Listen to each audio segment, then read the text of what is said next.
সুপ্ৰভাত বন্ধুসকল, বাঘমৰা ইক' কেম্পৰ তৰফৰ পৰা পুনৰবাৰ সকলোকে স্বাগতম জনালোঁ। আৰু এয়া আমাৰ বাঘমৰা ইক' কেম্পৰ পুৱাৰ কিছু দৃশ্য। এজাক কিনকিনীয়া বৰষুণ দি আছে ধুনীয়াকৈ। আৰু দুপৰীয়া হোৱাৰ লগে লগে সেয়া আলহীয়ে ভিৰ কৰিছেহি।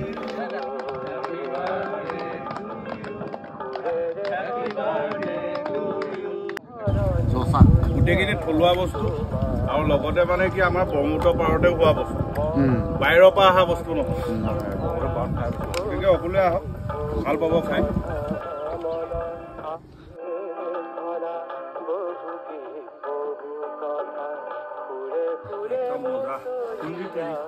অসমীয়া যিটো থলুৱা